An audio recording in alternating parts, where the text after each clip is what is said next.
Since its first printing in 1996, this little book has enjoyed a success I never imagined. During its first 18 years of sales, we have seen the emergence of the Internet as the world's primary source of information. People have not only been buying this book on the Internet, but they've been posting their reviews. What's wonderful about Internet bookstores is that they feature reviews by regular people, not just professional journalists who need to be witty, cynical, and clever to survive. One such reviewer of 100 Ways in its original edition was Bubba Spencer from Tennessee.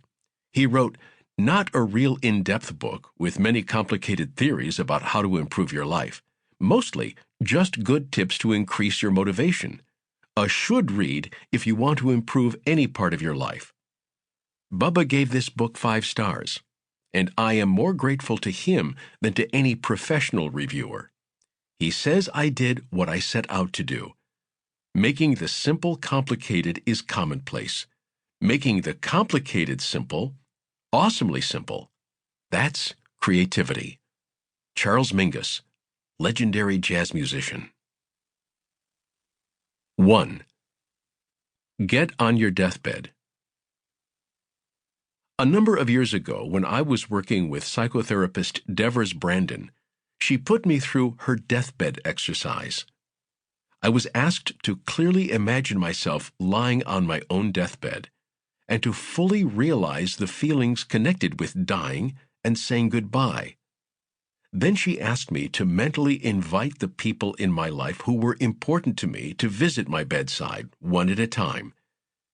As I visualized each friend and relative coming in to visit me, I had to speak to them out loud. I had to say to them what I wanted them to know as I was dying. As I spoke to each person, I could feel my voice breaking. Somehow, I couldn't help breaking down. My eyes were filled with tears. I experienced such a sense of loss. It was not my own life I was mourning. It was the love I was losing. To be more exact, it was a communication of love that had never been there. During this difficult exercise, I really got to see how much I'd left out of my life. How many wonderful feelings I had about my children, for example, that I'd never explicitly expressed. At the end of the exercise, I was an emotional mess. I had rarely cried that hard in my life. But when those emotions cleared, a wonderful thing happened. I was clear. I knew what was really important and who really mattered to me. I understood for the first time what George Patton meant when he said, "Death can be more exciting than life." From that day on, I vowed not to leave anything to chance. I made up my mind never to leave anything unsaid. I wanted to live as if I might die any moment. The entire experience altered the way I've related to people ever since. And the great point of the exercise wasn't lost on me. We don't have to wait until we're actually near death to receive these benefits of being mortal. We can create the experience any time we want. A few years later, when my mother lay dying in a hospital in Tucson, I rushed to her side to hold her hand and repeat to her all the love and gratitude I felt for who she had been for me.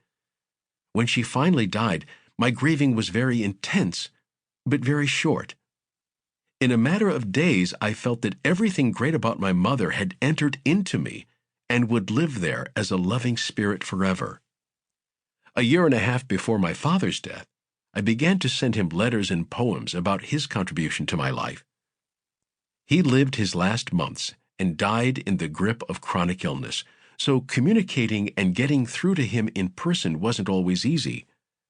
But I always felt good that he had those letters and poems to read.